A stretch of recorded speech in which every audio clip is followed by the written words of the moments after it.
সমবৃত্তীয় গতির ক্ষেত্রে আজকে একটি প্রবলেম সলভ করব। খুব ইন্টারেস্টিং এবং খুব ভালো প্রবলেম। আমাদের ক্ষেত্রে আমরা শিখেছি যে একটা বৃত্তীয় সমদ্রুতিতে ঘুরলে তার ক্ষেত্রে একটা বস্তুর ক্ষেত্রে কি ধরনের ত্বরণ থাকে, আর অসমদ্রুতিতে ঘুরতে বা অসমবৃত্তীয় গতিতে থাকলে তাহলে বস্তুর ক্ষেত্রে কি ধরনের ত্বরণ থাকে। এই দুটো কনসেপ্ট আমরা শিখেছি বা আমরা জানি। যদি না জেনে থাকি ছোট্ট করে একটু আমরা আলোচনা করব, সঙ্গে এই প্রবলেমটাকে সলভ করতে শিখব। আমরা আগে প্রবলেমটা দেখে নিই। প্রবলেমটাতে কি বলেছে? প্রবলেমটাতে বলেছে আর ব্যাসার্ধের বৃত্তপথে আবর্তনরত একটি কণার গতিশক্তিকে এবং এই কণাটি যে এস দূরত্ব অতিক্রম করে তার উপর নির্ভরশীল। অর্থাৎ গতিশক্তিটা দূরত্ব যে অতিক্রম করছে তার উপর নির্ভরশীল। কিভাবে নির্ভরশীল? গতিশক্তি k = a স্কয়ার, অর্থাৎ a একটি কনস্ট্যান্ট ধ্রুবক, তার স্কয়ার বস্তুটির উপর প্রযুক্ত বল জানতে চাওয়া হয়েছে। এই প্রবলেমটাতে কি বলেছি না, একটা বস্তু ঘুরছে, আবর্তন করছে। ওকে, তাহলে বস্তুটা আবর্তন করছে। এই যে আবর্তন করছে, এই আবর্তনের সময় তার যে গতিশক্তিটা, সেই গতিশক্তিটা বলেছে k সমান a ইন্টু s এর স্কয়ার। s অতিক্রান্ত দূরত্ব, সঙ্গে পরিবর্তন হচ্ছে গতিশক্তি। খুব reminded, k is a function of s, that mean গতিশক্তি পরিবর্তন হচ্ছে, গতিশক্তি পরিবর্তিত হচ্ছে, সরণের সাথে। তাহলে গতিশক্তির রাশিমালা কি ছিল? গতিশক্তির রাশিমালা আমি যদি কে গতিশক্তি বলে দিয়েছি, গতিশক্তির রাশিমালা ছিল half M V square. M change হচ্ছে না, তাহলে ভি চেঞ্জ হচ্ছে। গতিশক্তি কি রাশি ছিল? স্কেলার রাশি ছিল, তাহলে ভি এর মান চেঞ্জ হচ্ছে। এবারে আসি, একটা বস্তু যখন বৃত্তীয় পথে ঘোরে তখন দু ধরনের কন্ডিশন আমরা আলোচনা করেছি বা জানি।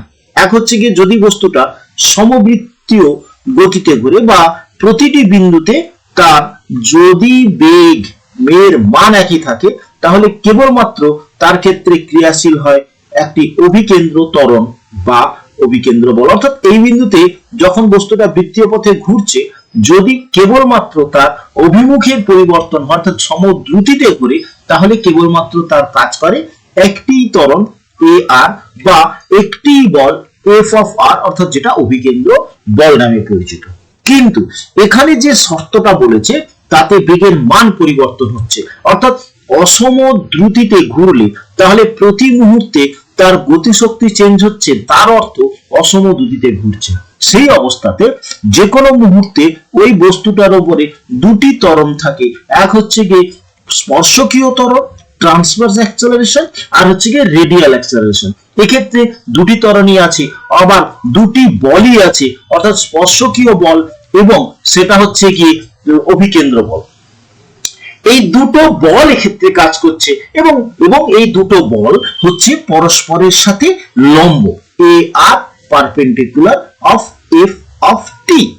তাহলে আমি ফাইনাল যে প্রযুক্ত বল ক্যালকুলেট করতে পারি। তাহলে পরপর আমরা প্রত্যেকটা বলকে ক্যালকুলেট করবার চেষ্টা করি। চলো দেখে নিই। এক্ষেত্রে বলেছে half M V square is equal to বলছে এ ইন্টু এস এর স্কয়ার।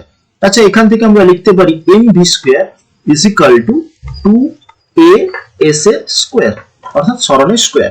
আচ্ছা, এইটা যদি আর ব্যাসার্ধ হয় তাহলে আমরা অভিকেন্দ্র ত্বরণ এখান থেকে পেয়ে যাচ্ছি, কারণ অভিকেন্দ্র ত্বরণের রাশিমালা ছিল এম ভি স্কয়ার বাই আর। এক্ষেত্রে এম ভি স্কয়ার বেরিয়েছে 2a of a square by ব্যাসার্ধ, এক্ষেত্রে আর বলেছে। তাহলে এফ আর পেয়ে গেলাম।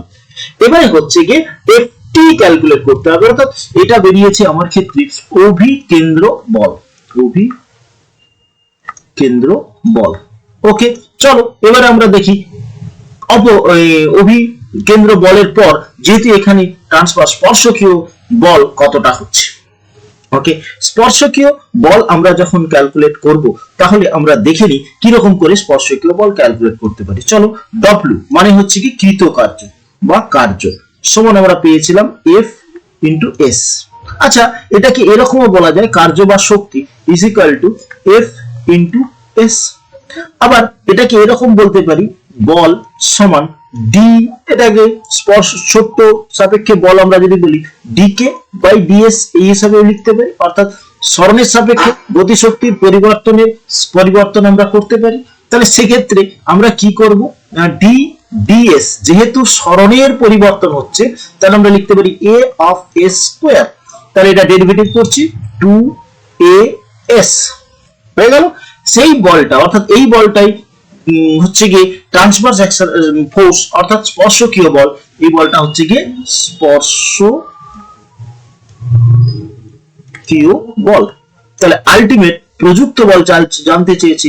প্রযুক্ত বল যেহেতু এটা পরস্পরের সাথে পারপেন্ডিকুলার, তাহলে আমরা স্পর্শকীয় বল এবং এফআর অর্থাৎ অভিকেন্দ্র বলের আমরা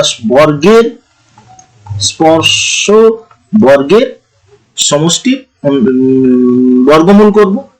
চলো তাহলে root over of 2as by আর তার হোল স্কয়ার প্লাস 2as তার হোল স্কয়ার। ওকে,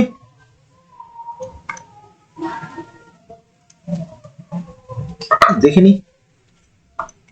তাহলে দাঁড়াচ্ছে দেখো আমরা দুপাশ থেকে ক্যালকুলেট করে নিতে পারি। কি ক্যালকুলেট করবে, 2as একটা বের করে নিতে পারি, স্কয়ার করেছি মানে ওইটাকে বের করে নিলাম। ওকে, তাহলে রুটের মধ্যে থাকছে একটা s ছিল তার স্কয়ার, তাহলে s এর স্কয়ার বাই r এর স্কয়ার প্লাস 1। ঠিক আছে, s এর স্কয়ার প্লাস r এর স্কয়ার অফ 1। এখানে অপশনে কোনটা আছে দেখছি, হ্যাঁ এটা আছে। এটাকে একটু সাজিয়ে গুছিয়ে লিখলে এরকম দাঁড়াচ্ছে 2as, এই পুরোটাকে আমি 1 প্লাস এইভাবে অপশনটা দেওয়া আছে স্কয়ার আর স্কয়ার অফ হাফ। ওকে, আশা করি প্রবলেমটা ক্লিয়ার হয়েছে। Thank you for watching.